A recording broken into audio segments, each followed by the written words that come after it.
Hello and welcome to Radioactive Airlines. This is your captain speaking. We hope you have a pleasant journey with us. Our cabin crew will be with you in a moment to serve some juice laced with radium.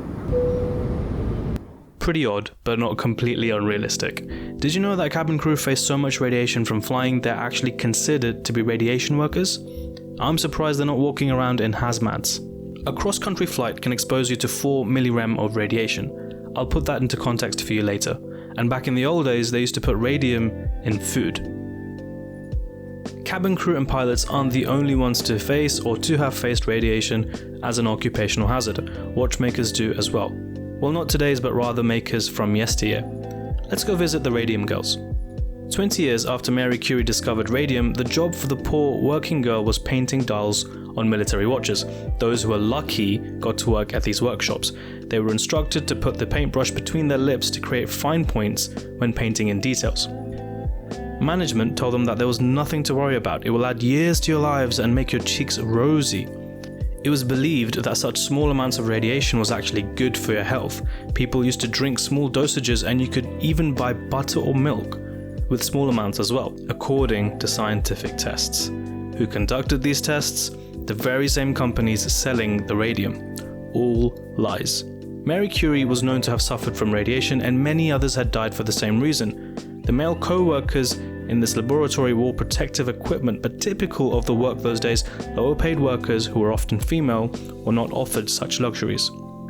I'll spare you the gory details of the first death. All you need to know is that it wasn't pleasant. They knew radiation was bad for you, but they didn't know it was the cause of the deaths. This leads me to my next segment. What is radium or radiation? I won't get too scientific with the explanation. Radium is a rare and highly dangerous element. It's the sixth element of the second column of the periodic table, and it's a silvery metal. What's radiation? Radiation is emitted by radium. There's also radiation in space, but when it reaches the Earth's surface, that's when our cabin crew get into a bit of trouble. But it's nowhere enough to cause them harm. Radiation has been part of our world since its conception. I promised to put 4 millirem into context for you earlier, so here goes. You actually receive about 1.7 on a daily basis just by the natural existence. So 4 isn't too bad. Building materials have about 7, X-rays give you 10, and if you smoke 20 cigarettes a day, that's about 36. But you're probably wondering, well, how much is enough to kill me? Well, that's between 400 to 600 in one dose, and that's highly unlikely. But remember that figure. Radiation really hit the big scene after the atom bomb, and more recently due to the Fukushima power plant failure. After the bomb was dropped, scientists were able to pull out a single bone that was less than a mile from ground zero. 4 decades after being kept in storage, the bone was pulled out and tested using a technique called electric spin resonance. Sounds like a special attack for an anime character. This revealed something astonishing. This single bone received a direct dose of 900,000 millirem. A single bone. You can only imagine how much the person as a whole absorbed. I won't share images of the aftermath of the bomb. Those who can stomach it can do so of your own accord. Have a look at the Tokimura nuclear disaster as well. A victim there was kept alive for 86 days after receiving a direct dose of 1,700,000 millirem after standing right next to the part that failed in the power plant. If you're exposed to great levels of uranium, then you can expect cancer at some point.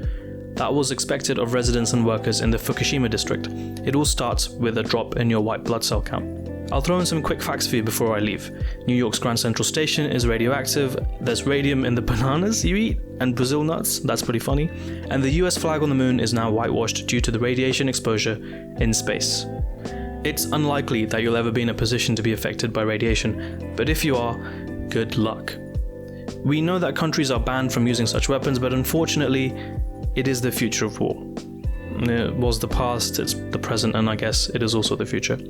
Hopefully, we won't see another one. Thank you for watching. This is Kios.